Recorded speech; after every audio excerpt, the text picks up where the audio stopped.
देखिए, श्रावक इस शब्द का अर्थ, श्रावक यानी सुनने वाला, श्राविका यानी सुनने वाली, जिसने सुना और सीधा उतर गया वो श्रावक होता है। आप श्रावक संघ बनाते हो, श्रावक की कमेटी नेमते हो, पर श्रावक कौन है? जो सुन करके जीवन में उतार दे। जो 1.25 लाख की प्रज्ञा जी माँ साहब ने क्या कहा, जो सड़ई कान में डाली वो सीधी कहाँ उतरी? पेट में नीचे उतरी। हमको सुन करके सीधे अंतःकरण में उतार लेना है। हमारी बड़ी साधु वंदना बनाने वाले पूज्य श्री जयमल जी मार साहब ने खाली कुंता मार साहब होता है भूधर जी मार साहब का आधा व्याख्यान सुना और जिसके अंदर ब्रह्मचर्य की महिमा उन्होंने गाई थी। एकदम से उठ करके खड़े हो गए और शादी हो गई थी उनकी। बहू को लाने के लिए वे प्रतापगढ़ पहुँचे थे। आगे उनको जाना था, छोटा गांव था रिया, वहाँ जाना था। बीच में व्याख्यान सुनने बैठ गए और व्याख्यान सुना तो एकदम खड़े हो गए और कहने लगे, मार साहब मैंने जाओ जीवरा ब्रह्मचर्य रा संकल्प दे दो। अबे मैंने संसार नहीं करनो, संसार में नहीं अटकनो।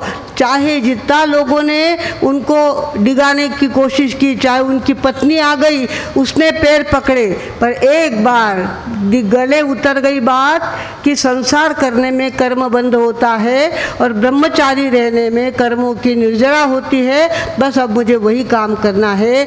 खड़े खड़े ही संकल्प कर लिया और 3 घंटे में उन्होंने प्रतिक्रमण याद कर लिया।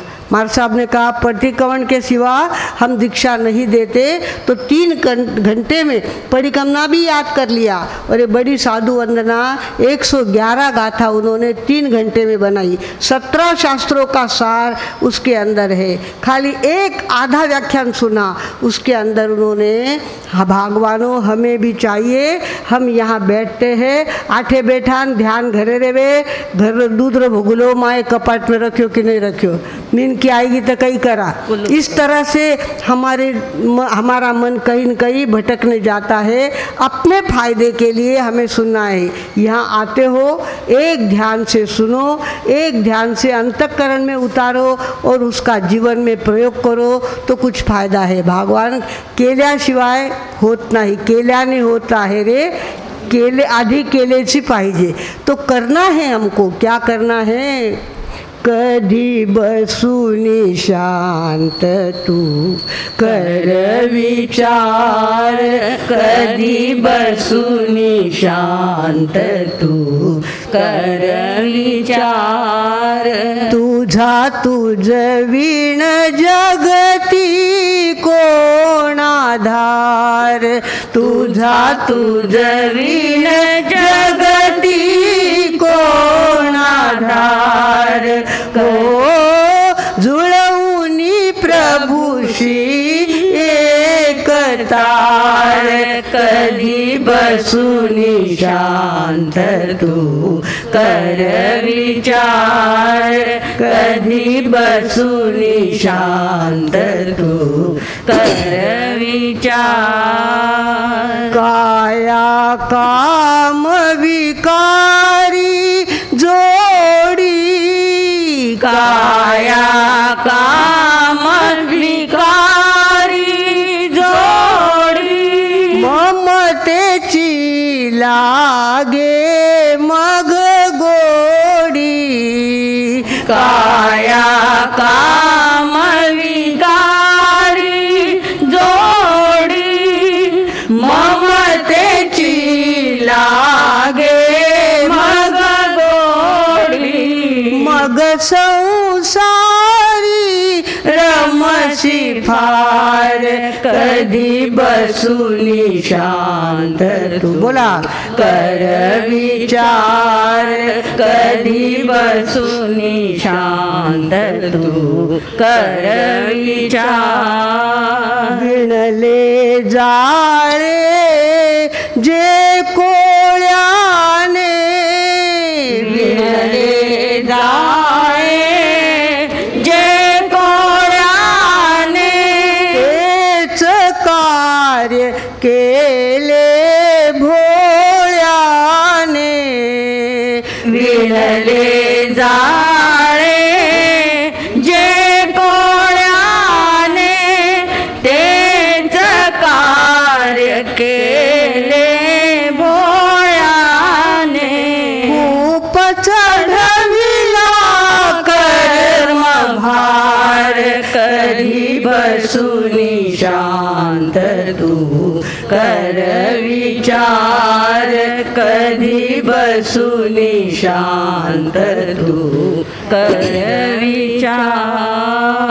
आशा तृष्णा पुरी न झाली, आशा तृष्णा पुरी न झाली, पुन्हा पुन्हा ती चादर विणली.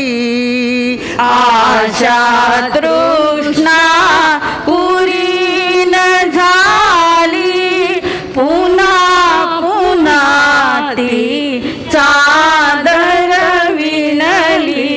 मूळ कमी अन व्याज फार कधी बसूनी शांत तू कर विचार, कधी बसूनी शांत तू कर विचार. सावध भारे ममता सोडा, सावध भारे ममता सोडा, आसक्तीचे धागे तोडा.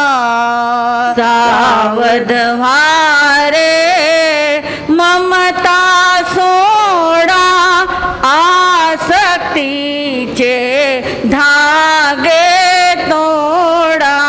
नेईल प्रभु प्रीतीच पार कधी बसूनी शांत तू कर विचार, कधी बसूनी शांत तू कर विचार.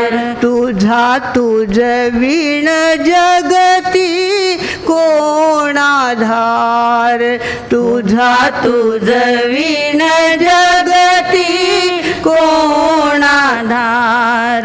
हो जुळवूनी प्रभूशी एक तार कधी बसूनी शांत, कधी बसूनी शांत, कधी बसूनी शांत तू कर विचार.